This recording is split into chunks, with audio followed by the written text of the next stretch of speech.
Hello, জি জি, আসসালামু আলাইকুম।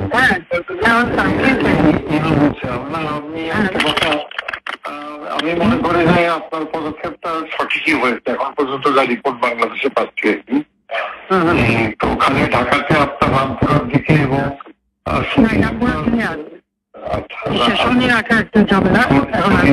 কিছু বন্যারায় 41টা অনেক মাদ্রাসা মাদ্রাসা আছে, ওই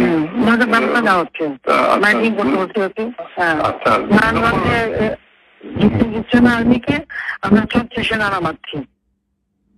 ও আচ্ছা, আমি বলছি ক্যাজুয়ালের দরকার নাই, ওরা ব্যারিকেড নিয়ে আসে তো আকাশ থেকে নামবে, পাইপে ধরবে।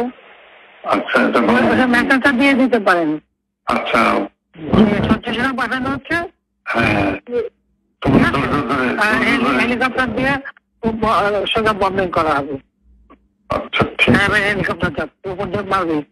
আচ্ছা, উপর থেকে সাউন্ড বোম যাবে আর কি।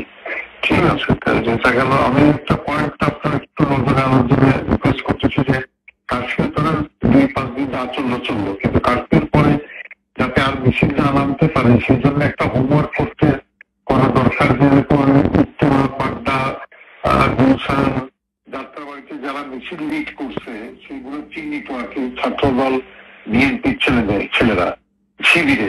তো সেই ছেলেগুলো মানে ধরেন রিজভিকে অ্যারেস্ট করা বা নুরকে অ্যারেস্ট করা ইম্পর্টেন্ট না, ইম্পর্টেন্ট হচ্ছে গ্রাউন্ডে যে মিছিলটা লিড করেছে।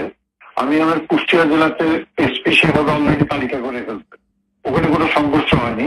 একটা ছড়াগুলিতে খালি একজনের পায়ে লাগছে, উনি ম্যানেজ করছে উনি অলরেডি কম্পিউটারে বসে ছবি দেখে ছেলেগুলোর তালিকা করতেছে। তা আমি বললাম যে ছেলেগুলোকে আজকে রাত্রের ভিতরে পিক আপ করে দাও, মিছিলটা লিড না করতে পারে। আমি ঢাকা শহরের জন্য বলছি যে আপনার গোয়েন্দারা নিশ্চয়ই তালিকাটা করতে পারবে যে উত্তরায় কারা।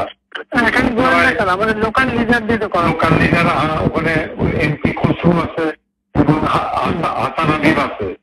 আমার কালকের যে রিপোর্ট হাসান হাবিব নামেনি, কিন্তু ও রাগ করে খসরুর উপরে ছেড়ে দিয়েছে এমপি সাহেব মোকাবেলা করুন। তো হাসান হাবিব লোকাল না তো, হ্যাঁ রাইট, ওদের তো লোকজন আছে। হাসান হাবিব নামেনি, আর এখানে ওয়াকিলও সামলাতে পারেনি, ও 2 লাইনে পা দিয়ে চলে। আমার কথা হচ্ছে যে একটু যদি লোকাল লিডারদের সাহায্যে তালিকাটা করে নিয়ে আজকে রাতের ভিতরে সব কাস্টডিতে নিতে পারেন, তাহলে কোনো জায়গায়। আর মোহাম্মদপুরে একটা পায়খানা ছিল, কালকে আপনি রাত 12টায় দিয়ে খুব ভালো করছেন, আজকে কিন্তু গণভবন ঘেরাও করতো, কিন্তু মোহাম্মদপুরের ওখান থেকে রেডি হচ্ছিল কালকে, মানে এইটা। সুতরাং ডিসিশনটা খুবই কারেক্ট হচ্ছে মাননীয় প্রধানমন্ত্রী।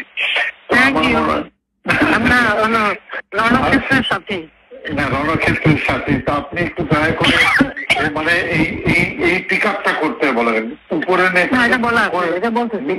ওইটা একটু হোমওয়ার্ক করতে বলেন, করে অ্যারেস্ট করে ফেলতে বলেন আজকে। মানে সবই এক অ্যারেস্ট করে ফেললে আর মিছিল করার লোকটা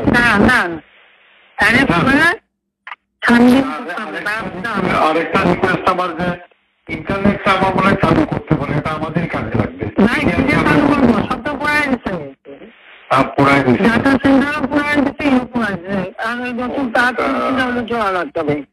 এটা হলে আমাদেরও মানে এই যে আমি যে কথাটা বলবার চেষ্টা, আমি 71-এ 8টার সময় যাবো, একা কথা বলবো। আমি বলবো যে সরকারের সঙ্গে কোটা আন্দোলনকারী পুরো বিরোধ নাই, সরকারের সঙ্গে বিরোধত্বে নাশকতাকারী বিএনপি জামাতের। বলেছেন এই জিনিসটা প্রোপাগান্ডায় আনতে হবে। যদি ইন্টারনেট থাকে, গণমাধ্যম দিয়ে আমরা পুরো নিউজে ট্র্যাক করে দিলাম যে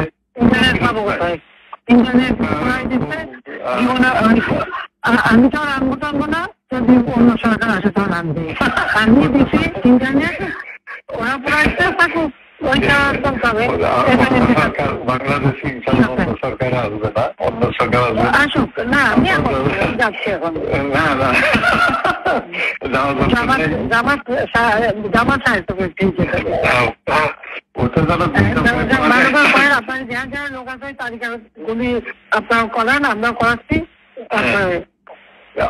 এই ক্লিয়ারে জামাত শিবিরের আবার নির্বাচন ভেঙে দেন ঢাকা শহরে একেবারে। ওটা আমার এক্সপোজ হয়েছে আর কি, একটু দেখেন। আর আমি বাদ বাকি আমাকে যেটা বলবেন আমি ইনশাল্লাহ করবো না, ওই তালিকাগুলি একটু করে ফেলান আর নিজেদের এই সুযোগ যা পারেন ওই শিবির যে করা আছে যা আছে সবদের পারেন ওই দাম আর না নেই। ওকে, ঠিক আছে, আচ্ছা জি, আচ্ছা, থ্যাংক ইউ।